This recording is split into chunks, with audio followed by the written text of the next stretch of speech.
Hey everyone, it's Mark.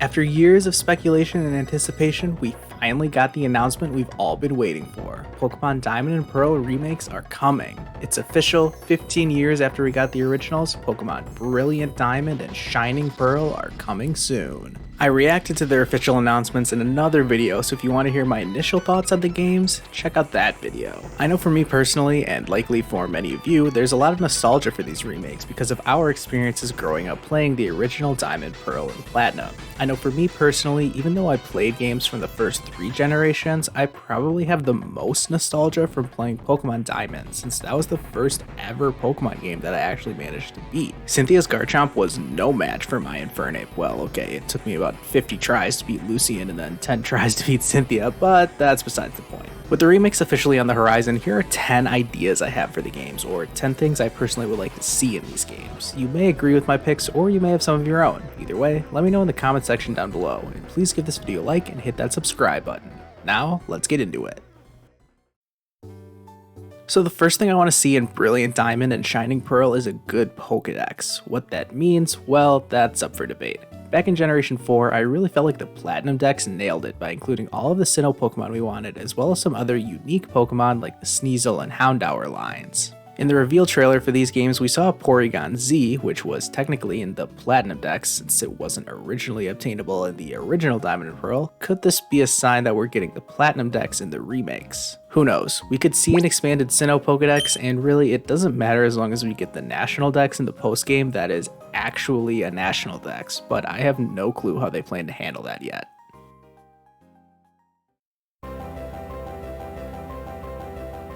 Previous remakes have made it easier and easier for us to gain legendary and mythical Pokemon, and I hope Brilliant Diamond and Shining Pearl follow that trend, to an extent. I didn't really like the game design of being gifted a free Latios or Latias halfway through the main game of Omega Ruby and Alpha Sapphire, but things like making Deoxys catchable in the Delta episode were awesome additions. In Sinnoh, there's really 4 Pokemon that I hope we get the opportunity to catch in these remakes. First is Arceus, but well, apparently that's getting its whole spin-off game, so I doubt it will be easily catchable in Brilliant Diamond or Shining Pearl, if it's even catchable at all. Then there's Manaphy, which was accessible back in Gen 4, but you had to go through this convoluted system of beating Pokemon Ranger and then transferring data over in order to get 1 Manaphy egg, which I did, by the way. That's how I got my Manaphy. Why not make getting Manaphy easier this time around? And the same goes for Darkrai and Shaman. These two were event exclusives back in Gen 4, but you could make them catchable in the remakes.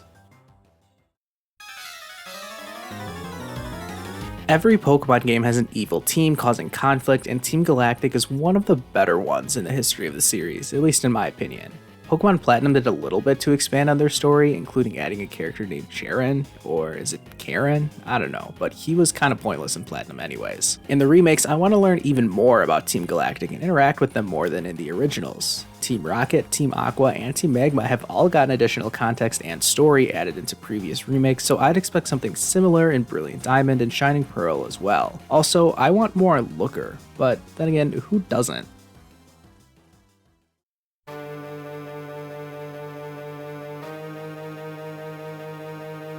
It's possible that Team Galactic's story could be fleshed out in a post-game storyline similar to the Delta episode in Omega Ruby and Alpha Sapphire, and that ties in with my desire to see an expanded post-game in the Sinnoh remakes. In the original Diamond and Pearl, there was plenty more of the region to explore after entering the Hall of Fame, but the story aspects were pretty weak.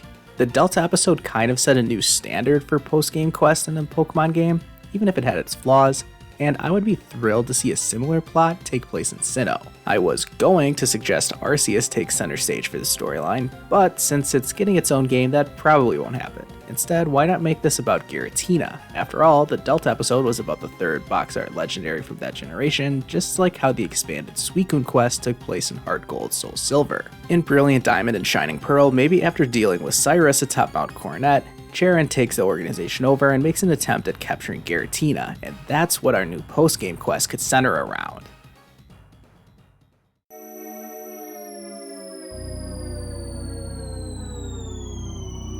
Speaking of Giratina, the thing I am most excited for in these remakes from a visual standpoint is going to be the Distortion World. Of course, this area didn't exist in the original Diamond and Pearl, but if we get that post-game quest I just mentioned, then we could definitely see a portal open up in Turnback Cave that takes us to the Distortion World. Even though these remakes have a different art style to Sword and Shield, it's still in 3D for the most part, and being on the Switch means that the graphical capabilities are still going to be pretty good. That means that exploring the Distortion World is going to be one heck of an experience the first time through it. I mean, it was for me in Pokemon Platinum, so imagine what it could be like now in the remakes.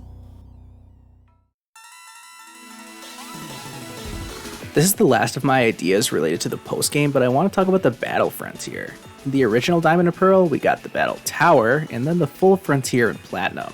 Cut to Omega Ruby and Alpha Sapphire, and instead of a Battle Frontier in that game, we just got the Battle Maison. I still don't know how to properly pronounce that. Anyways, the developers have more or less said they're not going to make the Battle Frontier again just because not a lot of people play it. Okay, that's fine, but what I really want to see is a more fleshed out story between Barry and Palmer. Even if we just get the Battle Tower, which to be fair does exist in Sword and Shield, so that's probably a big hint that it's coming back in the Sinnoh remakes. Of course, with Ash literally competing in the Pokemon World Championships in the anime, I'd love for the competition with the same name from Black 2 and White 2 to make its return, but I doubt that will happen either. It would be so cool to see all the gym leaders and champions from every region again, but that's just a pipe dream. I think there's no chance we get that in these Sinnoh remakes. Arguably the biggest new addition in Generation 8 to Sword and Shield was the Wild Area, and that seemed like a gameplay element that was here to stay in future Pokemon games. So are we going to get to see one in Sinnoh? Long story short, probably not, since this new Pokemon Legends Arceus game takes place in an open world, so that's probably taking the place of a Sinnoh Wild Area in Brilliant Diamond and Shining Pearl. Of course, I came up with some great ideas for a wild area before they went and announced Pokemon Legends Arceus at the same time as they did the Sinnoh remakes, so thanks for that. We could have seen locations like the Floroma Meadow or Amity Square transformed into a wild area. And I mean, what is the point of Pal Park now in these remakes, so why not use that space for a wild area?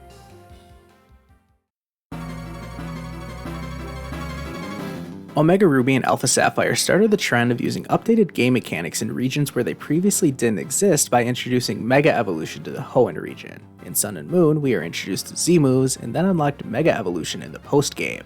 Cut to Sword and Shield, and both of those mechanics had been tossed to one side, and instead we got Dynamax. So what are we getting in Brilliant Diamond and Shining Pearl? I mean, personally, I'd be down for all three mechanics, but that just doesn't seem possible. First of all, Z-moves and Dynamax only exist in Alola and Galar respectively, so it would take quite the explanation as to why they'd be usable in Sinnoh all of a sudden. Mega Evolution could be possible, and I've been waiting for a Mega Infernape ever since the mechanic was first announced. I'm not overly optimistic at our chances of getting any of these gimmicks, but if we're not getting Z-moves, can we also not get HM moves? I'm not sure how they write those out of normal gameplay in the remakes, but please fix the fact that you almost always needed to bring a Pokemon specifically for HMs with you when you scale Mount Coronet for the climax of the Team Galactic story. If I have to catch another B-Barrel just to teach Rock Climb and Rock Smash too.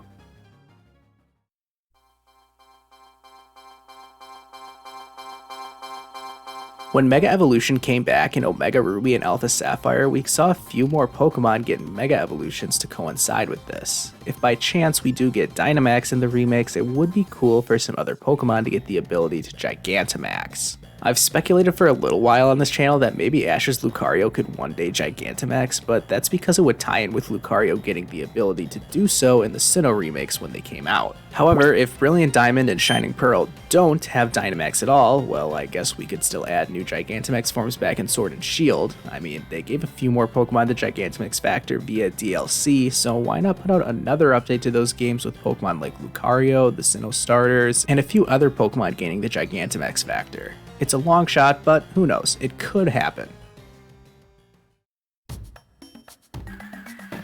Remember how Crasher Wake was randomly in the Celadon department store in Heart Gold Soul Silver, or when he was randomly in Unova, or when Grimsley took a trip to Alola? I hope we get some things like this in Brilliant Diamond and Shining Pearl too. We can already expect Jasmine to show up, but what if some other gym leaders from around the Pokemon world happen to find themselves in Sinnoh as well? Maybe instead of Crasher Wake walking out of Maylene's gym, that role could go to B instead.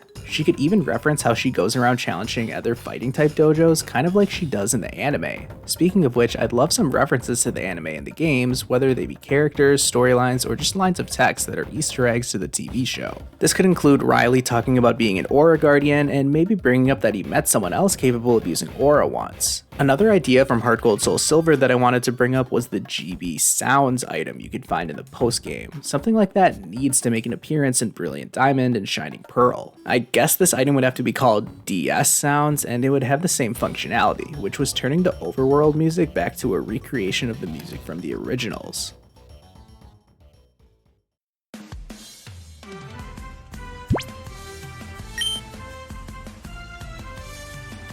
There you have it. Those are my 10 ideas for Pokemon Brilliant Diamond and Shining Pearl. Are we really going to have to call these games BDSP? That's one letter away from being a really unfortunate acronym. I'm so excited for the Sinnoh remakes to finally be on their way, and hopefully at least a few of the ideas I shared today find their way into the new games. If you enjoy this video, go ahead and hit like and subscribe to my channel, and let me hear your thoughts in the comments. Do you guys like my ideas, and do you have any of your own that you would want to see? I'd love to continue this discussion down in the comments or over on my new Discord server, which is linked down in the description. Thanks for watching, and I'll see you guys next time.